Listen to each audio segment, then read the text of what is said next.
charla está titulada como Salud individual y mejoras sociales derivadas de una alimentación vegetariana. Y para ello tenemos a una persona que es licenciado en Medicina por la Universidad de Bilbao, director médico del Centro de Salud Vital Zuaizpe en Arizaleta, Navarra. Se ha formado en Medicina Psicosomática y, bueno, pues ha trabajado en ha colaborado en distintas revistas especializadas, autor de varios libros. Además es profesor posgraduado en Medicina Naturista en la Facultad de Medicina de Zaragoza y bastantes cosas más. Tiene un currículum pues bastante extenso, viene de Navarra y les dejo con Carmelo Vizcarra. Hola, gracias.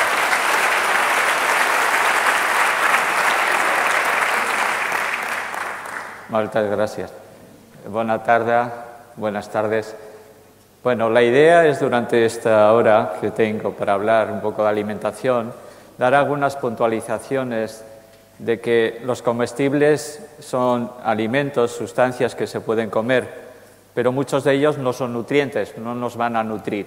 Entonces, cuando decimos que vamos a comprar a una tienda de comestibles, muchas veces cuando compramos aquello no nos va a poder alimentar. Una cosa es un alimento y otra cosa es un comestible. Posiblemente podríamos decir que el agua, que es otro alimento, el aire es otro alimento y el sol es otro alimento.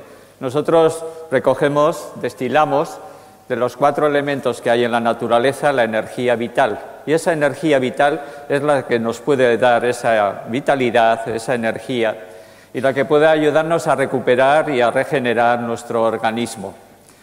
Entonces, de la tierra recogemos ciertos alimentos, pero los alimentos que crecen en la tierra crecen por la tierra, por el agua, por el aire y por el sol.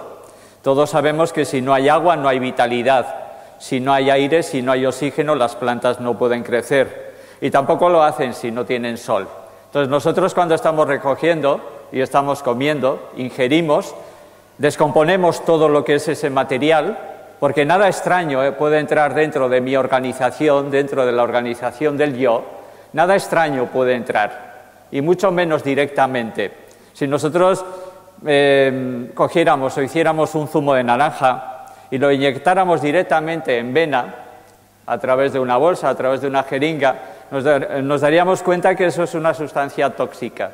Entonces, nuestro organismo, que es una organización muchísimo mayor que el de la naranja, lo que hace es imponerse a esa organización, descomponerla, y recoger toda la energía vital que hay en el interior de la naturaleza, incorporarla interiormente al cuerpo, introducirla interiormente al cuerpo y a partir de ahí humanizarla.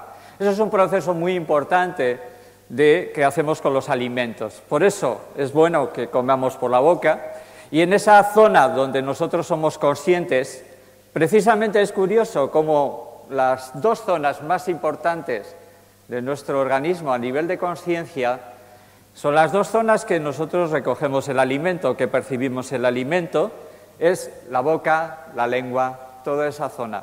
A partir de esos 10 minutos, cuando nosotros ingerimos el alimento, somos bastante inconscientes de esos procesos.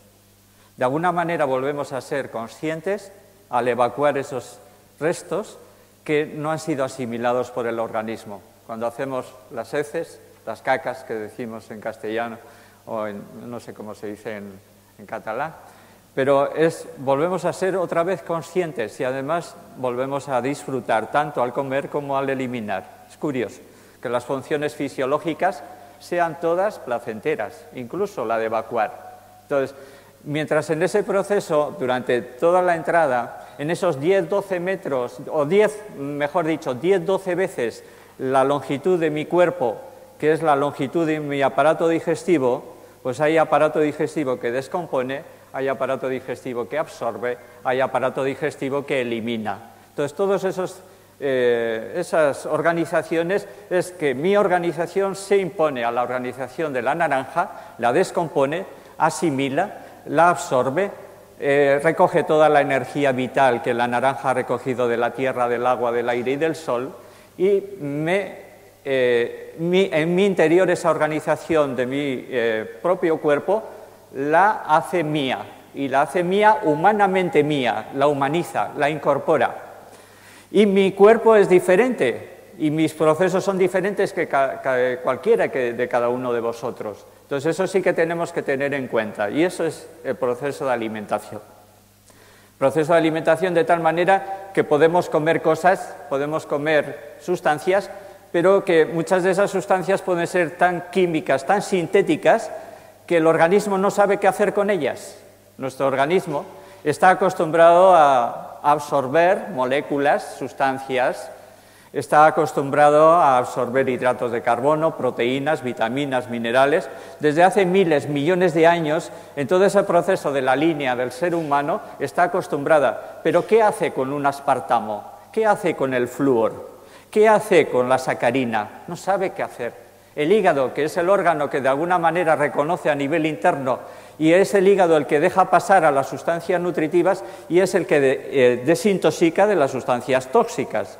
O sea, si nosotros ingerimos alcohol, el hígado lo va primero a reconocer, esto no es adecuado para mí, es una sustancia tóxica, entonces el cuerpo lo que hace es, a través del hígado, neutralizar esa sustancia tóxica y los catabolitos eliminarlos por los órganos de eliminación.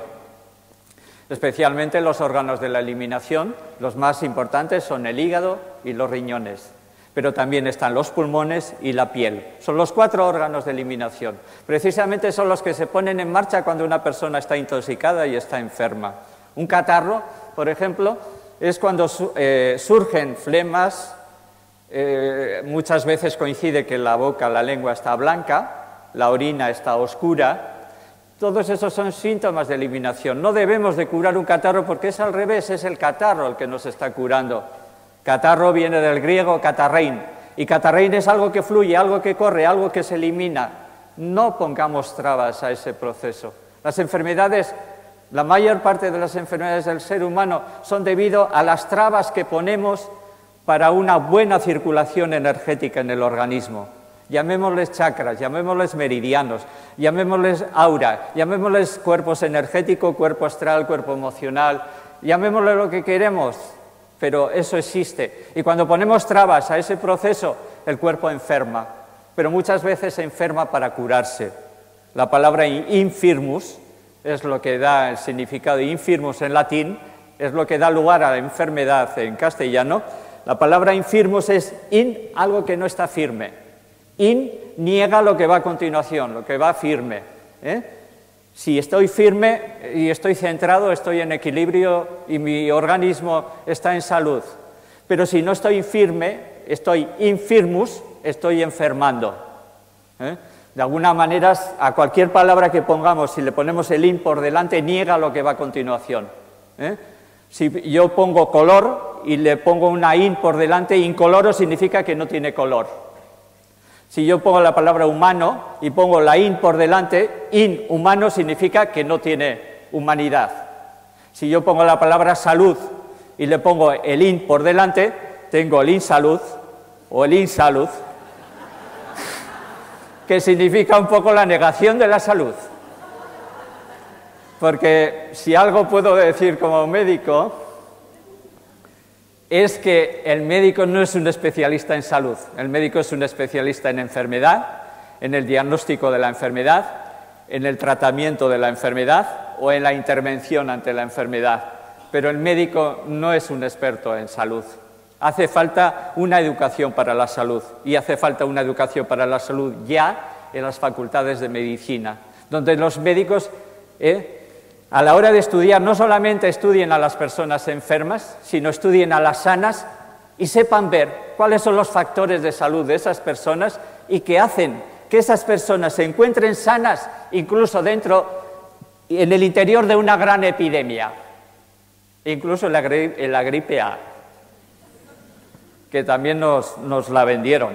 De alguna manera hubo que hacer algo y precisamente cuando una gripe que supuestamente tiene el 10% de la mortalidad de una gripe normal, de una gripe estacional de cualquier año, pues todos conocemos la gran campaña que luego los millones y millones de dosis de esa campaña pues se tuvieron que vender, ¿no? O se lo regalaron a los pobres a los países pobres, pobrecitos. Por lo menos, no sé si eran amigos o enemigos a los que regalaron. Entonces, vamos a ver un poco algunas pautas de lo que es. La palabra vegetus, a pesar de que tiene coincidencia, no viene de vegetal. Vegetus significa, en latín, un hombre vigoroso, una persona fuerte, un ser humano saludable. Homo vegetus significa en la antigüedad aquel ser humano que estaba centrado, que estaba en sí mismo, que tenía en equilibrio lo que pensaba, lo que sentía y lo que hacía, que tenía ese equilibrio entre lo que yo hago, lo que yo siento y lo que yo pienso, y lo que yo veo y lo que yo percibo. Si yo estoy pensando una cosa, si yo estoy sintiendo otra, y a la hora de hacer algo otra tercera que no tiene nada que ver con la que estoy pensando o sintiendo, estoy enfermando. Y esa enfermedad no viene a fastidiarme, esa enfermedad viene a que yo reajuste, a que yo reequilibre, a que yo reorganice ciertas cosas a nivel mental, a nivel emocional, a nivel físico. Entonces, en algún momento nos daremos cuenta que para curarnos necesitamos una buena alimentación, tierra, agua, aire y sol, porque necesitamos que nuestro cuerpo se reorganice, curar el organismo, pero también necesitamos equilibrar las emociones y necesitamos aquietar la mente y necesitamos despertar la conciencia. Todos esos, que yo llamo los 4 pilares de la salud, son tremendamente necesarios. Pero claro, estamos hablando de alimentación, estamos hablando del Homo vegetus, estamos hablando del ser humano vigoroso y fuerte. Estamos hablando de aquello que nos pone en equilibrio con nosotros mismos. Mens sana, in corpore sano. Lo decimos muchas veces, luego no le hacemos ni puñetero caso. Pero es que no se puede tener una mente abierta, una mente quieta, una mente tranquila, si no llevamos una alimentación más o menos correcta. Y yo no lo digo al 100%. El cuerpo es tan agradecido que si hiciéramos un 30% de las cosas que yo os puedo decir durante este rato, nuestro cuerpo estaría ya en proceso de sanarse, de curarse. Y el doctor se convertiría no en el que cura, sino en el que enseña. Porque la palabra doctor significa eso. La palabra doctor significa no el que cura, sino el que enseña. Por eso hay doctor en teología, hay doctor en ciencias económicas, y entonces hay docentes, y el docente es el que enseña. Para enseñar hay que saber, hay que vivirlo en primera persona. Y ya lo decían los hebreos, que luego aparece en la Biblia, pero lo decían los hebreos: médico, cúrate a ti mismo. Entonces, cuando tú te cures, tú puedes ayudar a los otros en el proceso de curación, porque tú ya te estás curando. Pero la palabra curar viene del latín curare, que significa cuidar. Sé que hay que cuidarnos para curarnos. Nadie puede hacer ese trabajo desde fuera. Nunca podremos comprar 5 gramos de salud en una botica, en una farmacia. Es imposible. La tenemos que organizar en nuestro interior, en ese equilibrio nuestro. Y la alimentación nos puede ayudar en ello. Y nos puede ayudar en un planeta que, aunque muchos llamen planeta Tierra, todos sabemos que hay científicos que llaman planeta Agua. ¿Por qué? Porque el 70% del planeta Tierra, de la superficie del planeta Tierra, es agua. Pero es que parece casualidad, pero no es casualidad. Los mismos procesos que hay en la naturaleza están incorporados en mí dentro y en forma de órganos. Y esos mismos procesos están dentro de mí. El 70% de mi cuerpo es agua. ¿Casualidad? No. Esos procesos de la naturaleza son los mismos procesos que yo he organizado en mi interior en forma de órganos. Y esto es lo que me ayuda a estar en ese proceso de curación. Rudolf Steiner, el de la medicina antroposófica y de la antroposofía general, Antropos, ser humano, Sofía, sabiduría, la diosa de la sabiduría, del conocimiento, decía que si queremos conocer al ser humano, conozcamos la naturaleza. Si queremos conocer a la naturaleza, conozcamos al ser humano, estudiemos al ser humano. Pero claro, en un mundo neurótico, donde toda la culpa de mis males tienen los demás, tiene el vecino, tiene los del pueblo al lado, tiene el gobierno, aunque el gobierno sí que a veces lo tiene. Siempre echamos la culpa de nuestros males a los demás, cuando verdaderamente digo, ¿cuál es mi responsabilidad? La palabra responsabilidad viene del latín respondere, que significa la capacidad de dar respuestas. ¿Cuál es mi responsabilidad ante la crisis? La palabra crisis en el idioma chino se escribe con 2 ideogramas. Uno de los ideogramas significa peligro, el otro significa oportunidad. Esto es la crisis, la capacidad de responder ante la crisis y la capacidad de estar en los momentos difíciles es lo que hace que la persona se vaya curando. Ante una dificultad hay personas que ponen una disculpa y se retiran, y ante esa misma dificultad, o una incluso mayor, hay personas que dicen, esto es un reto bueno, es un reto que tengo que vivir. Quizás la vida no me trae lo que yo quiero, pero quizás la vida me trae aquello que necesito para crecer. Y a veces crecemos. De pequeñitos crecemos, hasta los 21 años crecemos a lo largo. De los 21 a los 42 crecemos a lo ancho. Unos hacia adelante, otros y otras hacia atrás. De los 42 o 43 en adelante podemos crecer hacia adentro, hacia el interior. Y esta es la gran oportunidad. Y a veces viene la enfermedad para enseñarnos ese camino. Te has equivocado de camino. Tu camino no es este. Y entonces empezamos a dar valor a cosas que antes no tenían ni nada de valor. Yo he oído a muchas personas con cáncer, con sida, con diabetes, con enfermedades graves que me dicen gracias a la enfermedad, porque a partir de la enfermedad yo soy más consciente. Y el sufrimiento da conciencia. La alegría nos produce levedad, el sufrimiento nos lleva a la profundidad, nos lleva a conocernos a nosotros mismos. Y esto es importante tener en cuenta. Nosotros percibimos al mundo en 3 formas sensoriales, en 3 procesos. Estamos conectados con el mundo a través de los órganos de los sentidos. No podemos negar que una de las cosas que más nos alimenta, quizás la que más nos alimenta, cuando mi mujer, cuando mi marido, cuando mi pareja nos sonríe y nos dice te quiero. Y dice, bueno, contigo pan y cebolla. No necesitamos comer. ¿Y cuándo comemos más? Cuando tenemos en el desamor, en el desencuentro, cuando las cosas no nos van bien, cuando tenemos rabia. No comemos por hambre, comemos por tapar emociones, comemos para aliviar sentimientos, comemos para llenar ese vacío emocional de la tripa. O sea, comemos por otras cosas que necesidades nutritivas. Decía una grabación en un templo egipcio, en una pirámide o en un templo egipcio, pero era en Egipto, decía que de lo que comemos, una tercera parte es para alimentarnos a nosotros mismos y las 2 terceras partes es para alimentar al médico. Esa es una buena descripción.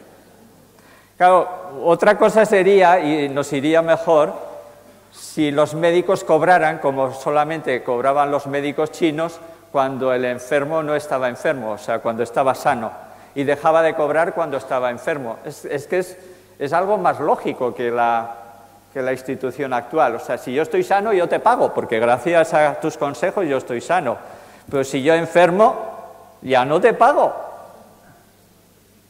Los médicos tendrían que ayunar. Que también está bien, porque hay momentos para comer y momentos para ayunar. Hay un tiempo para cada cosa.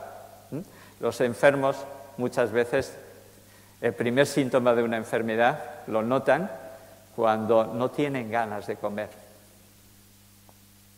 Los niños y los animales por instinto dejan de comer cuando están enfermos. No me quiero apoyar en las proyecciones, os iré dando poco a poco, porque si yo voy ahí me despisto y no es mi línea de conexión con la gente. Entonces, bueno, pues más o menos os iré explicando mientras, si vemos todas las diapositivas, bien, y si no, pues volveremos el año que viene para seguir un poco el curso. Pero claro, en esta sociedad donde hay una neurosis tan grande, muchas veces necesitamos tapar nuestras emociones a través de la comida. Y esto es lo que utilizamos. Por no morderle la oreja al vecino, nos vamos a al frigorífico y estamos continuamente entrando y saliendo en el frigorífico. Deberíamos de poner un cartel en el frigorífico, visitas de 7 a 8 de la mañana, de 1 a 1 y media de la tarde, de 8 a 8 y media de la noche. Porque si no, nos va a ayudar a estar en esa neurosis. Y como decía un autor, el neurótico es el que se hace castillos en el aire. El psicótico, que es como una desestructuración mayor del yo, el psicótico es el que vive en el castillo. Y el psiquiatra es el que cobra el alquiler.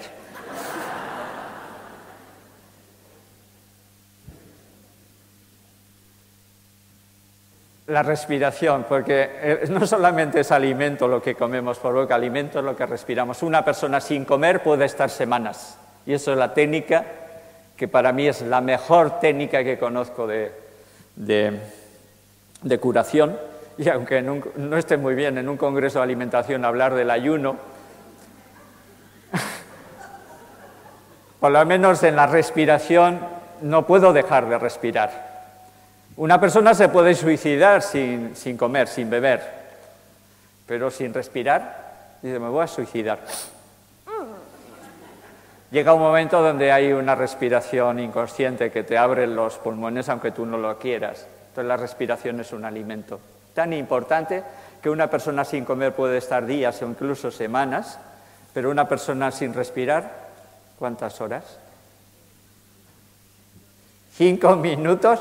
Y el cerebro da un electroencefalograma plano, que hemos visto muchas veces en las películas. El cerebro es el órgano del cuerpo que más oxígeno necesita. Y cuando no lo tiene, perdemos conciencia. O sea, que si no respiramos, no tenemos conciencia. O sea, no estamos inspirados. Inspirar significa respirar y entrar e introducir el oxígeno en mi interior, pero inspirar significa estar con la mente abierta, con la mente expandida, con la mente consciente. Cuando una persona come menos, cuando una persona respira más, cuando una persona come por la mitad de lo que come otra persona. Me estoy comiendo el coco ahora. Yo os voy a decir que incluso las personas que no comen fruta y que no son vegetarianas, hay una fruta muy conocida que es la que se come siempre, y es el coco. O sea, siempre nos comemos el coco, siempre estamos ahí. Pero cuando comemos menos, cuando respiramos más, la mente se aquieta, las emociones tienden a equilibrarse y esto es magnífico. Es magnífico darte cuenta que respirando profundamente tu mente entra en quietud. Y esto ya lo aprendieron, lo saben ya desde hace miles de años en Oriente. Nosotros en Occidente hemos perdido algunas cosillas. Por lo menos hay cierta tradición, aunque sí es verdad que hay una tradición de Occidente que también mantiene este significado, este conocimiento profundo. Paracelso, el gran médico Paracelso, era uno de ellos. Él decía, y él vivió en el siglo XV, si no me equivoco, o XV-XVI, Paracelso decía que para curar hay que facilitar que los emuntorios, o sea, los órganos de eliminación, eliminen el tártaro, eliminen las sustancias tóxicas. Eso es un proceso curativo, dejar que el cuerpo elimine. Y tenemos la tercera, que es la nutrición, que es lo que vamos a hablar un poquito más. Antes se investigaba si las dietas vegetarianas eran suficientes o adecuadas para la salud. Ahora ya hay estudios donde se estudian cómo las dietas vegetarianas o con poco contenido en carnes y en pescados y en fritos y en embutidos podemos prevenir con ella la salud y podemos incluso curar las enfermedades. Dean Ornish, un famoso especialista, incluso, si alguien quiere más información yo luego os puedo dar, Dean Ornish ve que incluso procesos de arteriosclerosis o de aterosclerosis o de infartos o de procesos cardíacos o cardiovasculares graves pueden revertir y pueden ir hacia la curación. Es el primer autor que lo hace, y además con imágenes. El Regimen Sanitatis Salernitarum de la Escuela de Salerno, en sus primeros versos, dice: si te faltan médicos, sean tus médicos estas tres cosas: mente alegre, descanso y dieta moderada o alimentación moderada. Esto sí que sabían. Y ahora necesitamos 6 años para no saber. Porque es el arte de la cultura actual muchas veces es el que tú no sepas. Porque al que no sabe, al ignorante se le manipula mejor. En todos los sentidos. Pero claro, si tú no sabes, si vas al médico, es una actitud paciente, pasiva. Eres un paciente, lo siento. Entonces, haga usted lo que usted quiera sobre mí. No, el enfermo debe tener una actitud activa. No es un paciente, debe ser una actitud activa. ¿Qué es lo que puedo yo hacer por curarme? Y el médico es el que acompaña a la persona mientras se va curando. Y el médico del futuro no es el que aliviará los síntomas de la enfermedad. El médico del futuro será aquel que tenga la conciencia, la energía, la voluntad, el saber y el amor suficiente para ponerle a la persona en contacto con sus propias capacidades de autocuración. Y esto lo veremos en poco tiempo. Ahora que los procesos cambian tan rápidamente, en pocos meses, espero que en vez de Asclepio o Esculapio, sea Igeia o Igea la diosa que predomine en la medicina. Mientras Asclepio y Esculapio era el dios de la intervención, Igeia o Igea era la parte femenina de curación, la parte acogedora de curación. Curarte cuidándote. Es el arte de la curación a través del arte de vivir. Esto es lo que hace falta en este momento, una educación para la salud. En la escuela, en la facultad de medicina, en la televisión, porque hay que ver los programas que podemos ver en esa caja tonta, en esa caja cuadrada. En un mundo donde todo es cuadrado, los mayores inventos son cuadrados. Esperemos que algún día podamos hacer la cuadratura del círculo y volver a un círculo donde hay una unidad más, una globalidad. Que no solamente hay una globalización de la idiotez, porque precisamente es lo que... Hay una globalización del amor, una globalización de la comprensión y de la empatía, si queremos ayudar a curar a los demás. Que tu alimento sea tu medicina, que tu medicina sea tu alimento, decía Hipócrates. Los médicos de hoy, cuando se gradúan, hacen el juramento hipocrático. El que verdaderamente juraría sería Hipócrates si levantara la cabeza y se daría cuenta dónde está la medicina actualmente.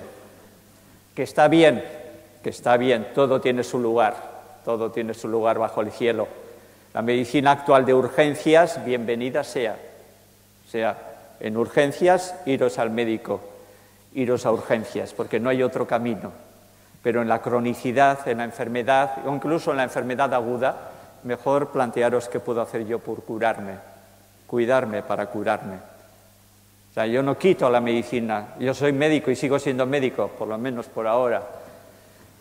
Es importante porque cada uno se dedica a la especialidad que él quiere o que se siente bien. Yo la cirugía, pues no me decía nada, ¿no? Y menos me dijo cuando en la primera operación los cirujanos hablaban de mujeres, del partido de fútbol y de... Yo no entendía nada. Hay una película, por cierto, que yo os aconsejaría verla, que se llama El Doctor, para todos los médicos, enfermeros, asistentes sociales, terapeutas que quieran trabajar en el proceso, donde darte cuenta qué es lo que está viviendo el paciente, y cuando tú te das cuenta de lo que está viviendo el paciente, entonces ya le acompañas en el proceso de curación, porque tú no le puedes curar. Yo no puedo curar, ¿qué más quisiera yo? Curar es una organización del organismo vivo, curar es una premisa de lo vivo, y esto es, cuando tú te haces una herida, la herida se cicatriza, cuando tú te rompes un pie, los huesos, los fragmentos de los huesos se vuelven a unir, y no hay un médico que les diga cómo tienen que hacer. Cuando un niño nace, el niño sabe crecer, no hace falta que le digamos cómo hacerlo, hace falta cuidarlo, hace falta ser jardineros. Un médico debería ser como un jardinero. Un jardinero cuida las plantas, las habla, les echa agua, les echa abono y espera que crezcan. Ni tan siquiera tiene que forzar, ni tiene que ser agresivo con esas plantas. ¿Os imagináis un jardinero que esté ahí la lechuga y dice, venga, tú, pa'lante, que quiero que crezca, que mañana te tengo que comer? Pues un médico, un terapeuta, un psicólogo, un psicoterapeuta, un psiquiatra nunca debe de hacer, nunca debe de tirar y forzar a la persona. La persona sabe cómo crecer. Quizás le podemos ayudar a que elimine las trabas que tiene en el proceso curativo. El arte de la medicina consiste en entretener al paciente mientras la naturaleza cura la enfermedad. El gran Voltaire. Esto es una frase lapidaria de Voltaire, pero tiene mucho de razón. Bueno, ¿qué comer? ¿Qué comer? ¿Cuándo comer? ¿Cómo comer? No solamente lo que ingerimos, porque cuando hablamos de calorías estamos hablando de una cantidad. Estamos hablando de cantidad, pero no estamos hablando de calidad. Y aquí es donde yo quiero entrar. De la calidad. No me importa la cantidad de calorías, me importa la calidad del alimento. Y la conciencia con la que tú comes ese alimento. Si tú estás comiendo, estás viendo la televisión y tú estás al teléfono y te llaman al teléfono y discutes con tu pareja, tu mujer, tu marido, no se puede digerir bien. El digerir tiene que ver un poco con cierta quietud, con cierta presencia de estar en lo que estoy haciendo, aquí y ahora, como decían los grandes antiguos del Zen y del taoísmo y de todas las líneas orientales, decir, no hay otro momento, no hay otro lugar. Si yo, durante todo este rato que os estoy hablando, estáis pensando en vez de escucharme, si con vuestros pensamientos os habéis ido, digo, a ver qué me va a poner luego mi mujer o mi marido para la cena. Espero que se acuerde de llamarle por teléfono a mi vecina. Si estoy pensando, ya no estáis aquí. Y para mí es una de las cosas que más nos enferma. O sea, que en un vuelo sin motor el pensamiento se va a cientos de kilómetros de aquí o a 2 horas después y ya no estoy aquí. Si mi cuerpo está aquí y mi mente se ha ido a 100 kilómetros, ¿dónde estoy yo? Haciendo una media a 50 kilómetros.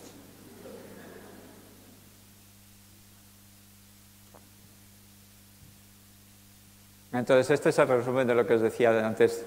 En el proceso digestivo, yo lo que hago es vencer la naturaleza extraña del alimento, liberar y destruir las fuerzas formativas y recoger la energía vital, incorporarla a mi interior y hacerla humana. Estas son ideas de Rudolf Steiner, un poco elaboradas y trabajadas un poco en el proceso nutritivo por mí también, pero tenemos que incorporar, tenemos que introducir en mi interior y tenemos que humanizarlo, los alimentos, si no siguen siendo algo extraño. Y si ese algo extraño pasa al interior del cuerpo y sigue siendo extraña, el cuerpo puede, desde el sistema inmunitario, ir en contra de ese algo extraño y ahí aparecen las enfermedades alérgicas. Las enfermedades alérgicas es como que la organización de mi yo, de mi organismo, no ha sido capaz de destructurar totalmente los alimentos y la impronta que tiene el alimento en sí mismo todavía está en mi interior sin que mi aparato digestivo lo haya desorganizado. Y esto es importante tener en cuenta. Cuando hablamos de calorías, os decía antes, hablamos de cantidad, pero no hablamos de calidad del alimento. Y recogemos esa energía de los 4 elementos de la naturaleza, de la tierra, del agua, del aire y del sol. Estos son los niveles de salud donde yo vivo y tengo que ver, hay enfermedades que tienen que ver con mi actitud, con lo que como, con lo que respiro, o con lo que hago de ejercicio o no hago. Hay otras enfermedades que tienen que ver con mi familia, con mi forma de vivir en la familia en la que vivo. Hay muchas personas que a través de su enfermedad manifiestan no sus procesos enfermos, sino los procesos familiares. Y estoy hablando de muchas cosas, no solamente de una sola técnica, pero hay muchas veces que la persona que viene a consulta, especialmente cuando psicológicamente no está bien, la que viene a la consulta es la que mejor está de la familia. Porque los otros dicen, no, si a mí no me pasa nada. Si no fuera por mi hermano, que no hay quien le aguante. Proyectamos a los demás lo que no estamos equilibrados en nosotros. Lo que Jung, el famoso psicoanalista Jung, llamó la sombra. Lo que no me gusta de mí, lo que no acepto de mí, lo proyecto hacia los demás y echo la culpa a los demás. O sea, esto quiere decir que cada vez que señalo a alguien, aparte de 3 dedos que me señalan, lo que está claro es que cuando critico y cuando hago daño a los demás, estoy dejando de ver mi sombra, lo que no me gusta de mí, y lo estoy proyectando hacia los demás. Sobre todo cuando nos remueve. Sobre todo cuando nos remueven. Porque yo puedo ver sombras de los demás, pero si no tengo yo parte de esa sombra, a mí no me remueve. Para mí esto es ley. Igual para vosotros no sé cómo lo veréis, pero si yo me remuevo porque una persona hace algo, es porque ese algo está en mí, esa sombra está en mí. Porque si no, lo veo y digo, no me gusta. Y si hace falta le digo, mira, de aquí para aquí tampoco quiero que hagas esto. Pero si me remueve, me revuelvo, me pongo de mala leche, entonces hay algo que está tocando en mí.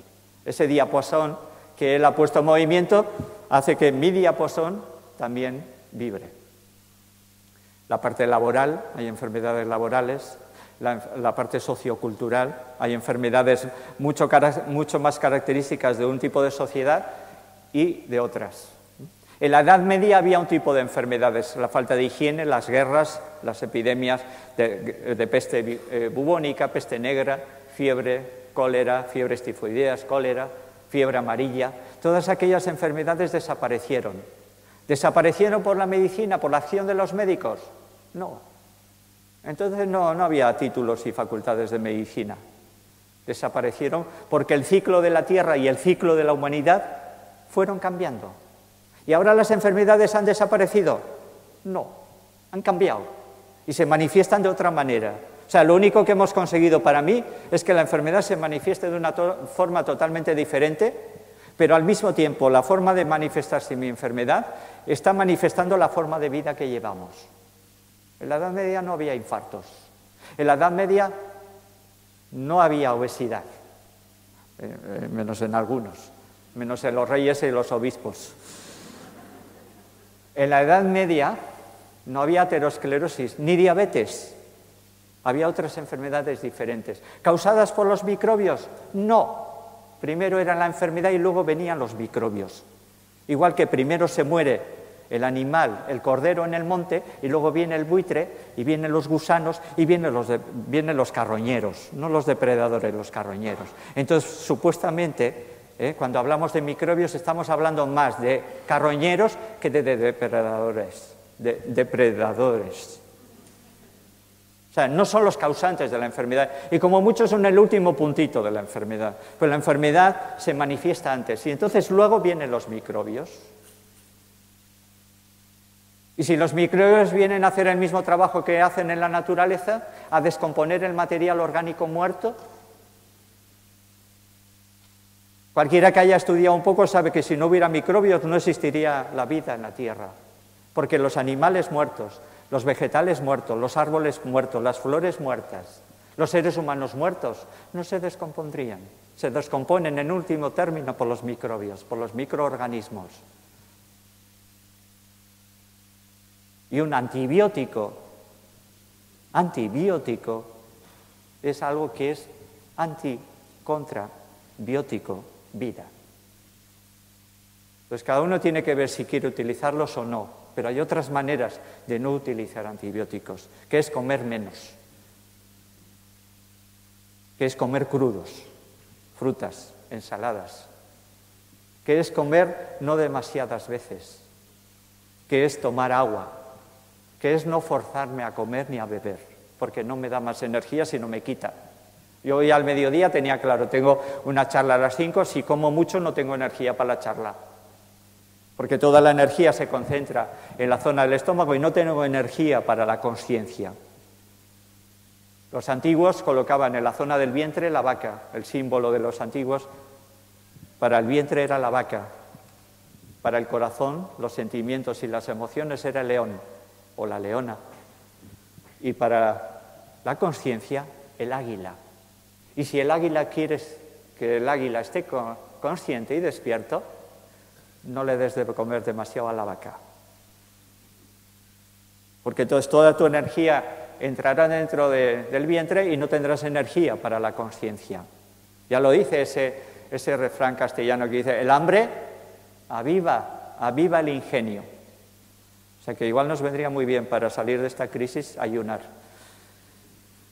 Porque si aviva el ingenio... Y el cosmos también entra. Muchas de nuestras enfermedades manifiestan ritmos de la naturaleza. La primavera, el verano y el otoño. Las enfermedades del invierno son diferentes que las del verano, las del otoño son diferentes que la primavera. El proceso evolutivo del ser humano. ¿Qué comer? ¿Comer o no comer? This is the question.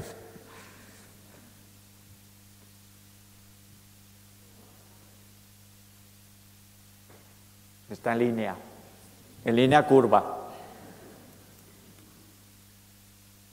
Bueno, son motivos por los que se eligen una alimentación vegetariana, por la salud, por la ética, por procesos ecológicos, por motivos ecológicos, por creencias religiosas, espirituales, metafísicas. Cada uno elige. Yo no digo que no comáis carne, pero que comáis mucho menos, por lo menos algunos de los que coméis mucho, sí. Porque tiene sus consecuencias en el cambio climático, en el consumo de agua, en la contaminación de CO2, en la contaminación por metano, en la erosión de la tierra, muchas cosas que luego veremos. Lo veremos rápidamente, pero veremos un poco. Que cuando yo como carne en Europa, estoy comiendo un ganado que está siendo criado por soja transgénica que me lo han traído del otro lado del charco, de Brasil. Y allí les estoy obligando a cultivar soja para traer y alimentar a las vacas, que luego me las como aquí.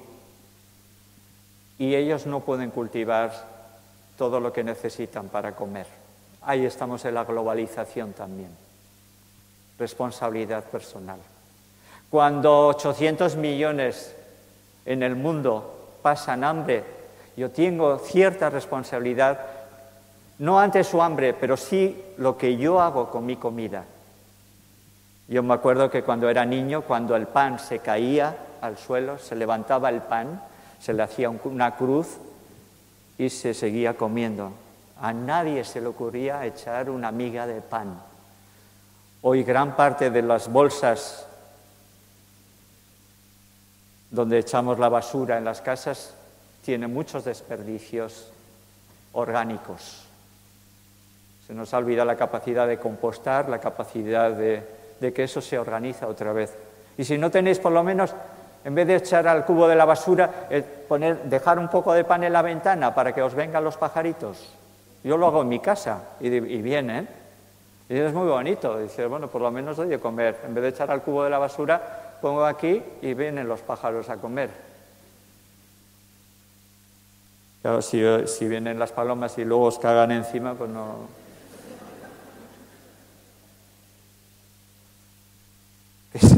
Todo tiene su...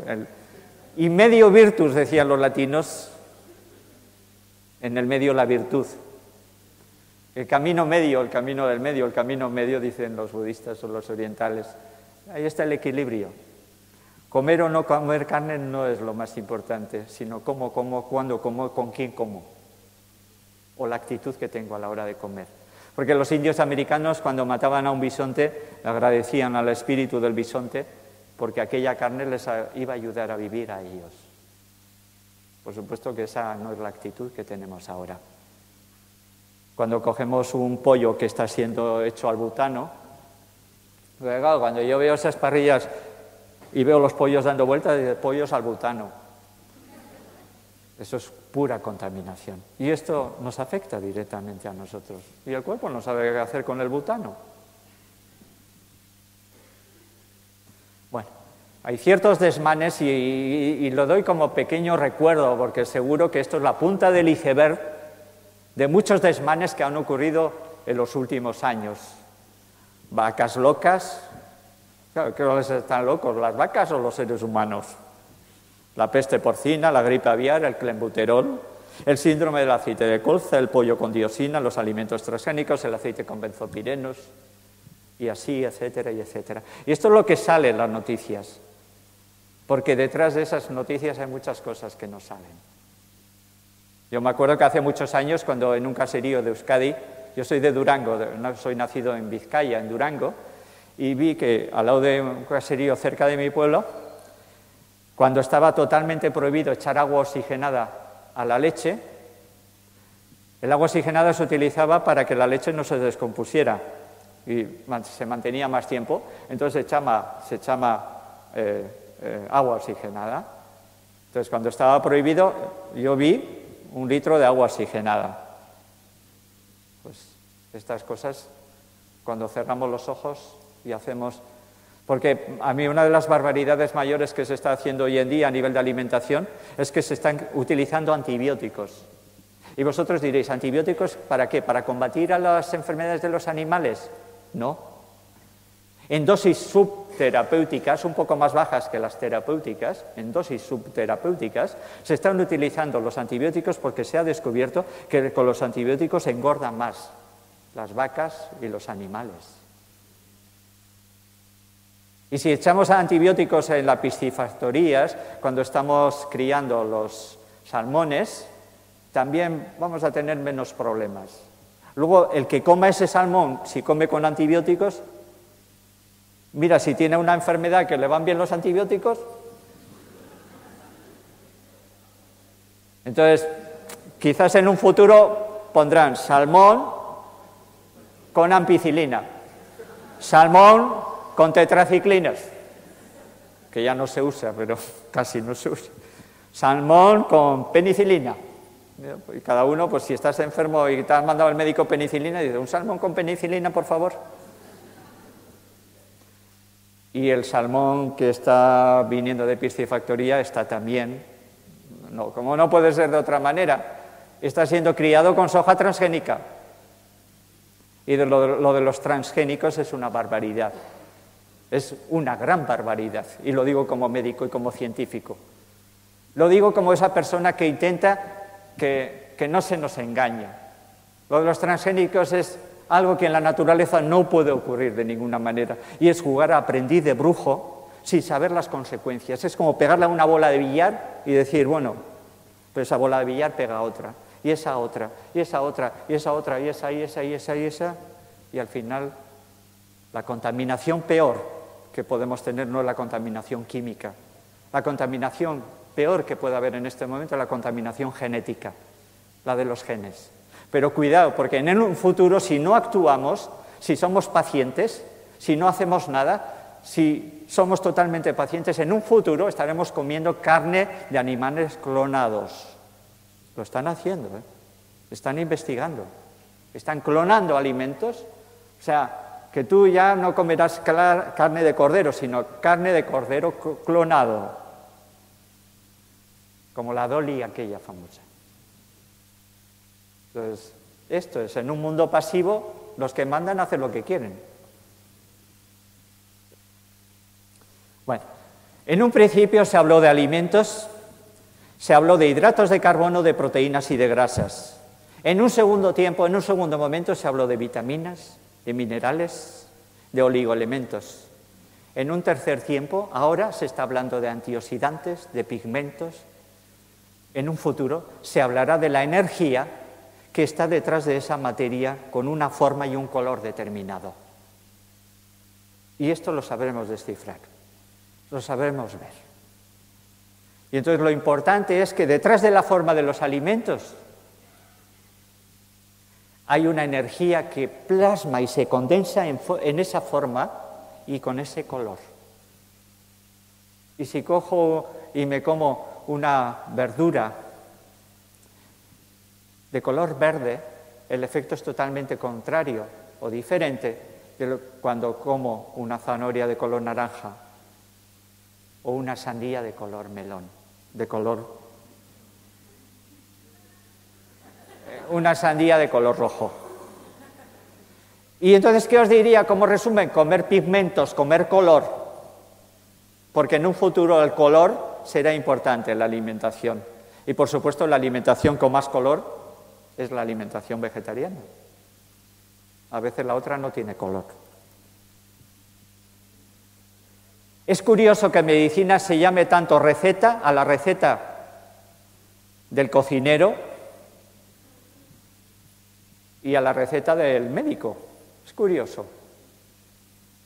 Creo que deberíamos de ir hacia la receta del cocinero. Cuando menos vayáis hacia la receta del médico, más salud tendréis. Las mezclas, las compatibilidades de alimentos también son importantes. La forma, las energías que están detrás de la forma y de la materia. Voy a pasar a algunas para ir centrando un poco en lo más importante. Aquí tenéis una lista de los alimentos que más nos enferman. Las grasas trans hacen un efecto totalmente contrario. Si queréis disminuir el colesterol, no comáis margarina, porque la margarina, como grasa hidrogenada es igual a grasa trans, se ha visto y se ha comprobado que sube el colesterol incluso más que la mantequilla. Y por muchos anuncios que veáis en la televisión, en los periódicos, la margarina sube y eleva más el colesterol que la propia mantequilla. Cis y trans es como algo, como yo calzo un zapato, uno es el izquierdo y otro el derecho. Pues imaginaros que os pongan solamente calzado zapatos del derecho. Pues el zapato del derecho en el izquierdo no encaja, porque ha cambiado. Eso es trans, comparando al cis, que es lo normal. O sea, trans es querer calzarme el zapato derecho en el pie izquierdo. Y no entra. Y el cuerpo no sabe qué hacer, no lo sabe reconocer y no lo puede organizar dentro de sí, no lo puede humanizar. Los transgénicos, no gracias, ni animales clonados. El ser humano se alimenta del animal, del vegetal y del mineral. El ser humano se alimenta del mineral, pero el mineral está tan lejos que no puede asimilarlo muy bien. Y el mineral debe estar en un estado coloide, en una estructura orgánica. No podemos comer piedras, no podemos comer tierra y alimentarnos de ella. La tierra tiene que alimentar al vegetal y yo me como al vegetal. En una organización. Pero del vegetal sí que nos podemos alimentar, porque el vegetal nos aporta toda esa energía y toda esa vitalidad que hay en su interior. Y revitaliza mi cuerpo. Cuando yo como zanahorias, como la energía oculta detrás de esa zanahoria, que le da una forma y que le da un color determinado. Y esa energía es la más importante, no las calorías de la zanahoria. Y algún día sabremos ver y sabemos sentir que mi cuerpo necesita el color naranja para curarse, o la forma de la zanahoria para necesitar revitalizarme.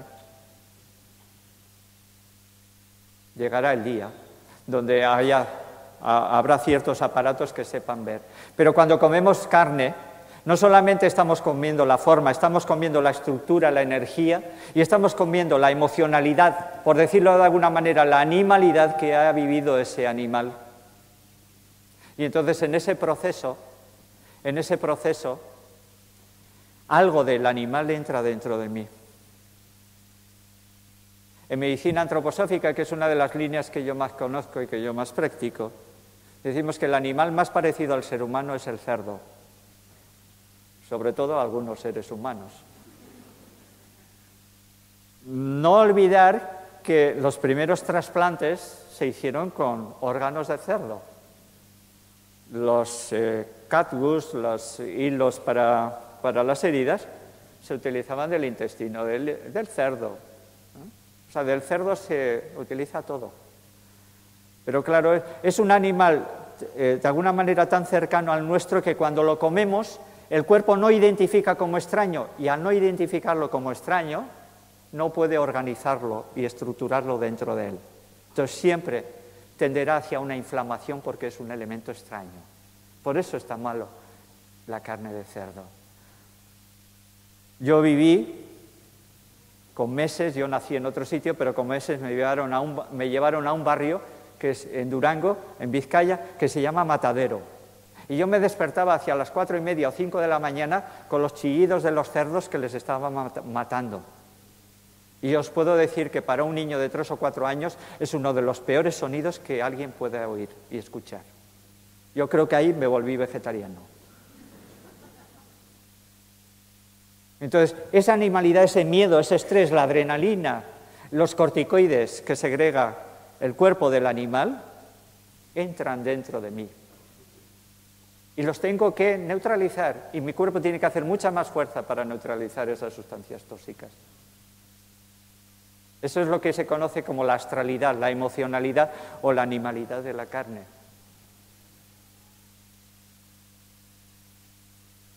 Y en el proceso ecológico es importante tener en cuenta que cuando comemos un animal, la pérdida ecológica es muchísimo mayor. Aquí tenéis unas recomendaciones básicas sobre salud.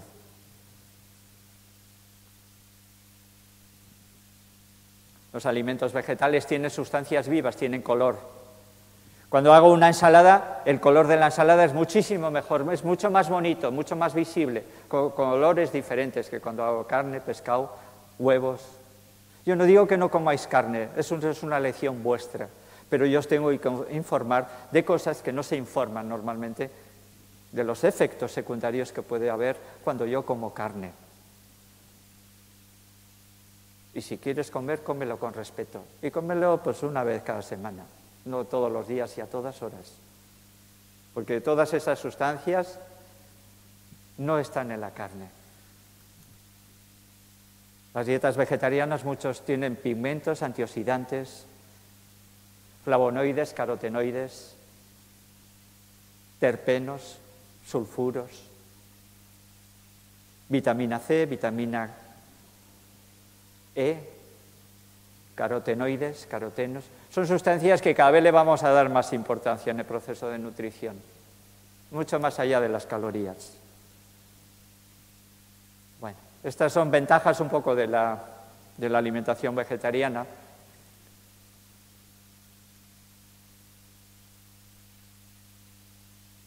De los beneficios que hay una disminución de la obesidad, de enfermedades, de arteriosclerosis, de diabetes, de cáncer. Muchas enfermedades se ha demostrado, y esto está demostrado, ya no es una teoría. Cuando se consume más carne, como se ve en esta diapositiva, el consumo mayor de carne produce una mayor frecuencia de cáncer. ¿Y por qué el asma ha crecido tanto? Aquí hay una evolución del asma a nivel mundial, por referencias de una revista de medicina de alergias. ¿Por qué ha crecido tanto el asma? ¿Por qué ha crecido tanto las dermatitis? ¿Por qué han crecido tanto las enfermedades autoinmunes o el cáncer en niños pequeños? Porque cuando nos dicen que el cáncer es debido a que ahora vivimos muchos más años y por eso tenemos más cáncer, no es verdad, porque hay más cáncer en niños. Entonces, si hay más cáncer en niños, es que está ocurriendo algo, estamos haciendo algo mal para que el número de cáncer y la frecuencia de cáncer en niños se esté o sumando o multiplicando. Porque el cuento de que ahora vivimos más y ahora tenemos más cáncer no nos sirve. Para los que conocemos y para los que nos hemos preocupado por buscar otras líneas de conocimiento o de información, no las oficiales, nos damos cuenta que el cáncer está en aumento y no está en descenso. Con una dieta vegana, vegetariana, el vegano es el que no come ni tan siquiera productos de origen animal, ni huevos, ni leche, ni miel. Todo esto se reduciría muchísimo, las enfermedades crónicas, las enfermedades degenerativas disminuirían. Y no aparecerían otras enfermedades de las vacas locas o de los seres humanos locos, que son los que a unas vacas les dieron de comer productos cárnicos. Cuando la vaca desde hace millones de años es herbívoro, y entonces aparecieron los priones, que son unos elementos que son más pequeños incluso que los virus, que pueden ayudar en el proceso de enfermedad, y de hecho lo hacen. Ventajas de la alimentación vegetariana, muchísimas, porque contiene mucha menos... Tú dices, pero es que los vegetales también están contaminados. En principio, si puedes conseguir, consigue ecológicos. Y si no, tienes que saber que cuando comes la carne, todavía la concentración de sustancias tóxicas, de pesticidas, de herbicidas, de abonos químicos, es muchísimo mayor. Y en el pescado pasa lo mismo. Cuando el pescado es mayor, más grande, todavía está más contaminado. O sea, come, si quieres, especies más pequeñas, porque el atún siempre estará más contaminado que la sardina, porque el atún se come millones de sardinas contaminadas, y entonces esa contaminación la va acumulando. ¿Qué comemos? ¿Por qué lo comemos? Voy a pasar rápidamente. Esta es una frase que quizás haya que cambiarla, poner toda la carne en el asador para curarnos, para ayudarnos en el proceso de curación. Y entonces, en esta hora, yo lo que he intentado es decir, pues eso, que no es que la carne sea mala, sino que es mejor comer vegetales y comer verduras. ¿Y por qué? Porque destruimos menos cantidad de vida, y si me permitís, en un minuto os voy a dar unas cuantas diapositivas para que... En cambio, ese es el color de los alimentos naturales. El despilfarro ecológico, y con esto voy a terminar, con estas 3 o 4 diapositivas que los voy a ver, porque esto es poco conocido a nivel popular. Según el Departamento de Agricultura de los Estados Unidos, 16 kilos de cereales solamente pueden producir 1 kilo de carne. O sea, quiere decir que 15 los hemos perdido. Entonces, si de 16 partes 15 los echamos a la basura, en un mundo donde 800 millones se mueren de hambre y donde cada segundo 2,3 niños, por decirlo estadísticamente, mueren de hambre, somos responsables de lo que estamos haciendo, de la elección. Cuando como lechuga, cuando como manzana, estoy destruyendo menos cantidad de vida que cuando estoy comiendo un cordero, porque la manzana cae del árbol, como le cayó a Newton. Y le cayó a la cabeza y dice, uy, la acción de la gravedad. Pues esa manzana... no solamente la recogemos, sino luego, si hacemos de vientre en el campo, ayudamos a que esa semilla se propague. Porque en esa globalización somos instrumentos de las frutas, en este caso. Y sé que puede parecer risa, pero es así. Pero ahora ya, con el VC. Y gastamos 10 calorías de combustible fósil a la hora de conseguir 1 caloría de carne. ¿Qué significa? Que no solamente hay que reducir, como lo acaba de hacer el gobierno español, bajar la velocidad de 120 a 110 kilómetros por hora en las autovías y en las autopistas, sino si dejamos de comer carne, estamos ayudando a no contaminar. ¿Por qué? Porque el consumo es así, el rendimiento por hectárea. Esto es de un libro brasileño, donde veis, arriba es no sé si veis desde atrás, millo es maíz, el rendimiento del millo es 6.548 kilos por hectárea y año. En cambio, aquí abajo, la carne es solamente 34 kilos. Y así sucesivamente. De arriba abajo vemos que la producción de la misma hectárea de terreno, cuando comemos maíz o cuando comemos feijão, son alubias, mandioca o otros componentes, es muchísimo menor cuando comemos carne. Y aquí otro resumen, y con esto voy a terminar. La pérdida ecológica es importante, y es de esto os quiero hablar porque no se habla normalmente. Se consumen 9 calorías para conseguir 1 caloría. Marvin Harris, un famoso antropólogo, un famoso conocedor. De hecho, tiene un libro muy conocido a nivel de alimentación. 30 kilogramos de vegetación dan 1 kilogramo de carne. Harvey Diamond, un famoso higienista americano que también tiene varios libros escritos. Por kilogramo de carne que se aporta, por 1 kilogramo de carne que aporta 270 calorías, se suministran 1.600 calorías o 1.900. Grande Cobian. que fue el especialista más importante a nivel de alimentación en España. La producción de carne necesita 25 veces más energía que los cereales. Jodin Carter. Se necesitan 500 veces más tierra para 1 kilo de carne que para 1 kilo de productos agrícolas. Pérdida ecológica. Se necesitan 30 kilos de vegetación para producir 1 kilo de carne de vacuno. 1 hectárea de terreno produce 190 kilos de carne y puede dar más, la misma hectárea, 23.000 kilos de patatas. John Robbins. Por una unidad de alimento como carne se consumen 16 unidades de sustancias nutritivas vegetales. Milo Hastings. Tanto por ciento de aprovechamiento de proteínas cuando comemos carne, huevos, pollos, cerdo, vaca. El rendimiento de cada uno es bastante poco, 11 por 1, 6 por 1, 3 por 1. Bernabé Sanz, 1 hectárea de soja mantiene a una persona 5.560 días, 1 hectárea de trigo 2.190 días, 1 hectárea de maíz 885 días. Y si esa hectárea la cultivamos y producimos carne, la cría de carne solamente puede dar de comer a esa persona 192 días.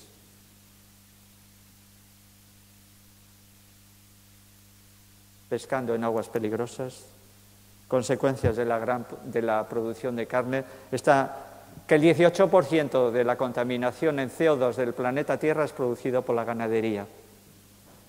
Y el consumo del agua es tremenda, y somos responsables.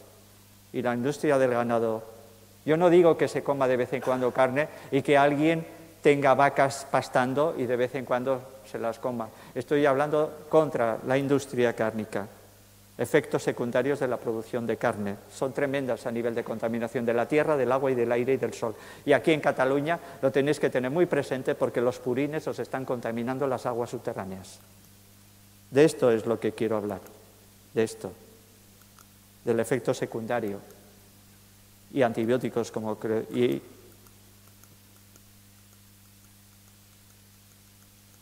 Esto el año que viene vendré a dar esta charla.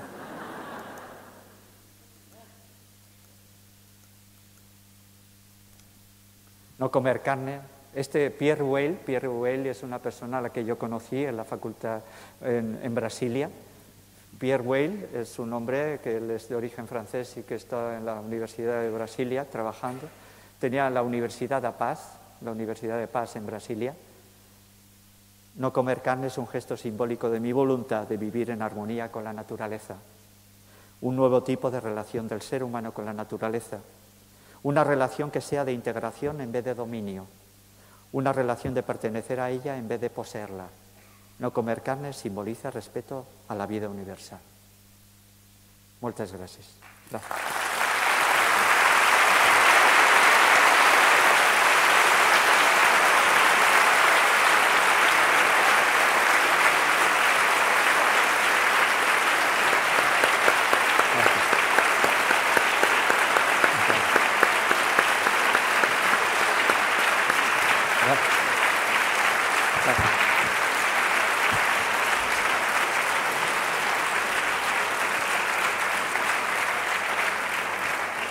Como yo diría, es que ricasco. Gracias. Gracias. Carmelo Vizcarra. Si alguien quiere más información, hay libros, puedo quedar luego a hablaros y deciros algunas cosas. Tenéis información, tenemos libros sobre estas cosas, o sea que... Y has prometido que el año que viene vienes a contarnos el resto. Eso, la segunda parte. Gracias.